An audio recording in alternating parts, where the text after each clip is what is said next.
Adrian Wojnarowski reporting Carmelo Anthony has permission from Oklahoma City to speak with other teams. Anthony and his reps reportedly met with the Rockets and the Heat recently at Summer League in Vegas. Melo will waive his no-trade clause to facilitate a trade to a team that will release him, or the Thunder will exercise the NBA's waive and stretch provision on Anthony.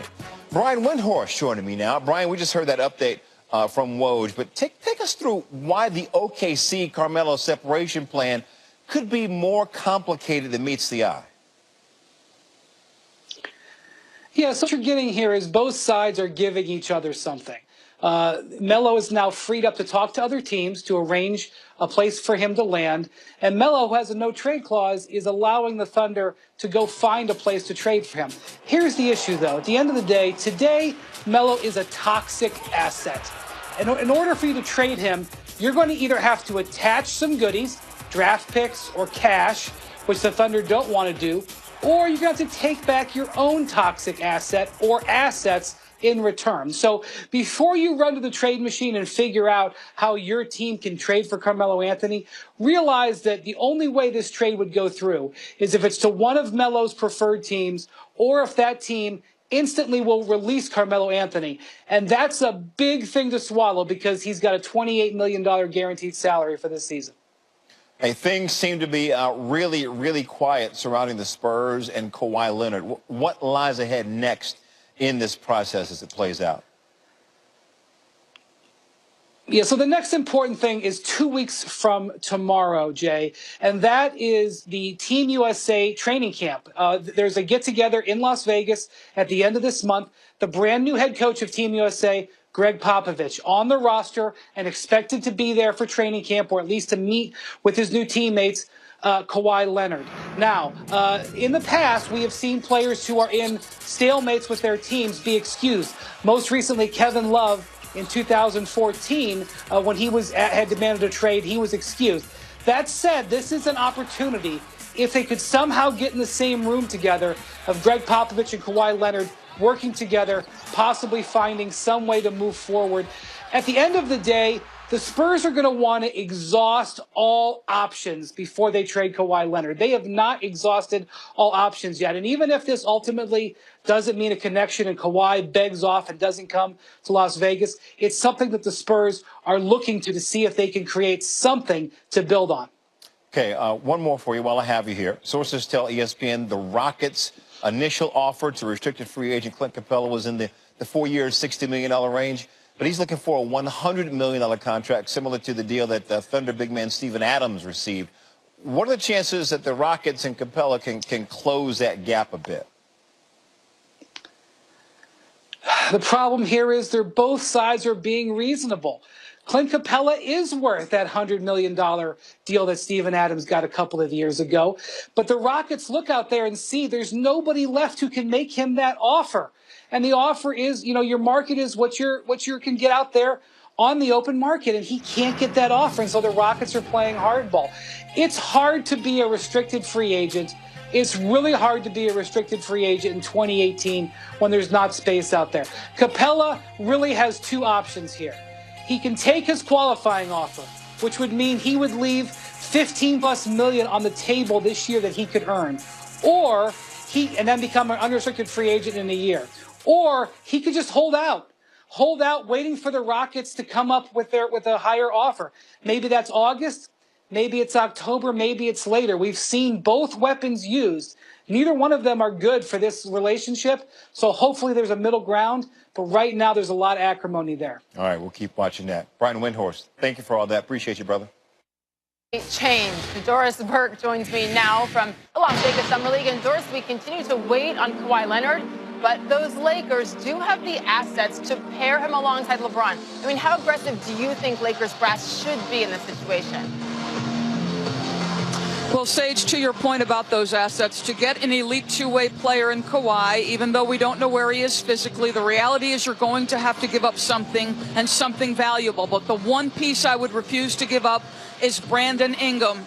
He has the kind of size, length, and skill on the perimeter that is so coveted in this league. He has worked incredibly hard to become a more efficient three-point shooter. He is now confident in enough in his handle to go left and right and attack the cup. And the reality is, the more his body fills out, the more repetition he gets, he is going to be a big-time problem as a scorer in this league. He's tapping potential that, to me, still has a very high ceiling. No way I give up Brandon Ingram.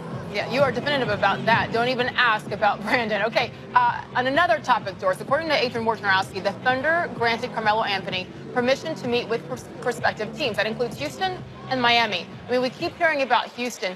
How do you see him fitting in with their current roster there? Well, there is an immediate comfortability with his good friend Chris Paul. And I know that Chris, through the 1 year in Houston, has earned equity both with the front office and with Mike D'Antoni. But the one thing I wonder about is, what are the conversations centering on? Because last year, Carmelo Anthony told me when he went to Oklahoma City, his expectation going in was that they would all average 30.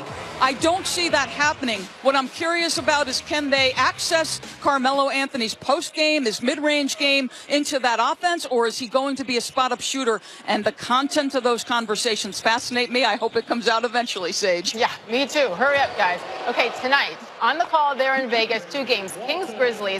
Let's focus on the second one, Lakers and Knicks. What are you keeping your eye on for that one? Well, I'm a Knicks fan. I can be unbiased in the summer. I love Kevin Knox. I love his skill set. I love his game. I love his demeanor. I had a chance to talk to him on the way out of the arena yesterday. New York is a difficult place to play, and this guy has the countenance and comportment to handle that scrutiny. But again, length and athleticism, ability to stretch you in transition. He's a big-time scorer, and I love the idea of him at the 4 and Kristaps Porzingis at the 5. So Mr. Knox is a delightful kid, and he's a delightful talent, and he gives hope to the Knicks. On the other side, listen, Mo Wagner is tremendous. I have been so impressed here with this kid's demeanor, Sage. He is 6'10", he can shoot the ball, he can put it on the deck. But the thing that's really surprised me is the edge that this young man plays with. Super skilled, but you better be a little bit mean and have a little bit of toughness, and Mr. Wagner has all of that.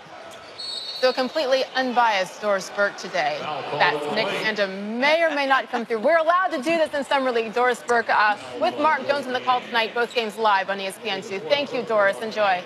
Center, LeBron is a Laker. It gets you hyped and excited about the possibilities. A seismic shift. He's a force of nature. You got to give kudos to Magic Johnson. He's not done trying to win. That shared vision is what brought LeBron James to Los Angeles. This is what the Lakers do. Well, as Lakers head coach Luke Walton gets ready for next season, which now includes coaching LeBron James, Walton is getting help from someone who knows LeBron very well, his former head coach Ty Lue. Walton was scheduled to meet today with Lue to talk about what it's like to coach the 4-time league MVP. Dave McMenamin joins us now on SportsCenter. Dave, you were in contact with Lue last week. What kind of message did he intend to pass along to Luke about coaching the one and only LeBron? Yeah, Tony, Ty wanted to get past all the noise that surrounds LeBron, where people think that he comes in and takes over your organization and he causes problems. And he's a problem for the front office and for the coach and for his teammates. Ty's message is, man, the guy's a blessing. And anyone who gets to be in his orbit, they're better at their job and they're better for that experience. And so he wants to go into this meeting with Luke Walton and say, embrace it. Don't be afraid of all the stuff that comes with it. That's just the noise. Ignore the media scrutiny because what LeBron brings to the table is really a blessing because he's one of the greatest basketball players of all time. All right, so ignore us, the media. That's a pretty good one. All right, so what other roster moves are the Lakers planning to make to help LeBron with the adjustment from Cleveland to LA? So, Tony, they have 14 guaranteed contracts right now.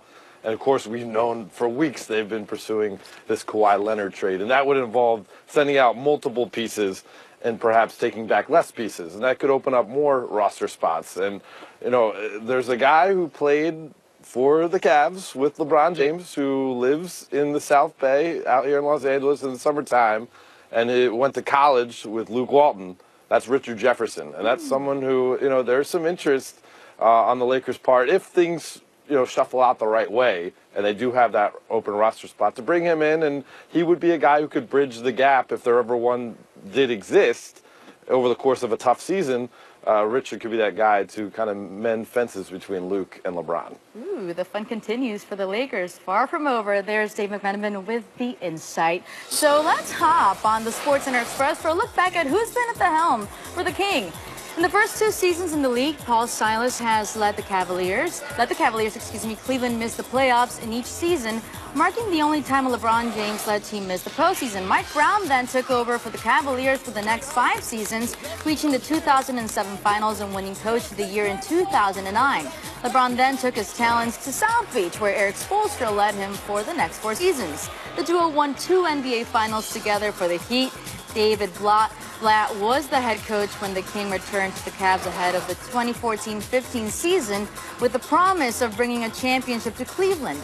In January of 2016, it was Ty Lue who took over for Blatt, led the Cavaliers to their lone title, and has been calling the plays for LeBron up until his recent departure to the Lakers. Always buzzing, and the epicenter of the league happens to be a city without a team, Las Vegas. Scorings and signings sandwiched around the Summer League. Let's begin with the Suns locking up Devin Booker to a 5-year, $158 million deal over the weekend. He's 21 years old. He averaged nearly 25 points per game last year. Pair him with Ayton, you got a couple cornerstone pieces. The Suns have missed the playoffs 8 straight years. That might be ending. Booker's out in the West. The Bulls are not going to let Zach LaVine head back west himself. Matching an offer sheet by the Kings to keep him in Chi-Town to the tune of 4 years and $78 million. He said he's ready to, quote, wake up his doubters. Big thing with him, got to stay healthy. Chicago matching to keep LaVine. San Antonio not doing the same for Kyle Anderson, letting him walk to Memphis. 4 years, $37 million, and this is an upgrade for him. He'll likely be a starter on a Grizzlies team coming off a 22-win campaign. Now the Bucks won double that many last season. They're moving into a new arena, and they got a new big man, Brook Lopez, 1 year, 3.4, expected to be the starting center. He's become one of the better shooting big guys in the NBA, as evidenced by that triple wearing a Lakers uniform. And you mentioned, Tony, earlier, the names still out there to be had. Arguably none more important than Clint Capella and Marcus Smart. Both were key contributors in leading their teams to the conference finals. It is important to note that not many teams have the cap space to pry them away from their current teams. Let's make a deal, something our front office insider Bobby Marks did for 20 years. He joins us from the Summer League. Bobby, first things first, the Carmelo Anthony chatter once the extrication from OKC is complete. The Rockets are said to be in the mix, but when you owe a Brinks truck to Chris Paul and James Harden, how do you make that work financially? Well, I don't think, Zubin, it should be about finances for Carmelo Anthony. He's already made $260 million in his career, and they do have the $5.3 million tax mid-level, or the minimum, which would be $2.4 million. So I think if there is a home for Carmelo in Houston, it would be for that minimum exception, which is at $2.4 million. I think the likelihood is that he gets stretched in Oklahoma City, and that $28 million contract gets stretched over 3 years here. So I don't think it's going to be about finances for Carmelo. It's going to be more about fit here. Okay, if the fit works in Houston, he might be teammates with Clint Capella. And we know Capella was a critical piece, Bobby, of their 65-win team last season, top seed in the West. So what's the hang-up in getting him signed back to Houston? Well, you're right. He is a critical piece, and restricted free agency is the hang-up. And what Houston has basically said to Clint Capella and his representatives, go out and get an offer sheet like Zach LaVine did over the weekend with Sacramento. The hard part is that there are no teams out there with cap spaces that is willing to give Capella an offer sheet. So we could be hitting a little bit of a standstill here. He's got a $4.3 million qualifying offer on the table. If he signs that, he would be an unrestricted free agent. That is something that Houston should not want to happen. I would hope that something gets soon here because, as you mentioned, he is a critical piece. No question. You also mentioned that he's a restricted free agent, just like Marcus Smart. What are the financial ramifications for him in the Celtics right now, Bobby? Well, the Celtics have some huge financial ramifications coming. He has another qualifying offer worth $6 million. But Zubin, they've got some finances coming up with Kyrie Irving, a free agent next year, Al Horford, a free agent, Terry Rozier, a restricted free agent, and where Smart's range is right now, he's looking for a contract in that $12 to $14 million range. I don't see that Boston will offer him that. But as I said before, there is no market for these restricted free agents to go out and get an offer sheet. Right. Where's the leverage? There are those that think Smart fits best with the Celtics versus anybody else, so there is something there. That's the dollars and cents and the common sense of it all with our Bobby Bucks.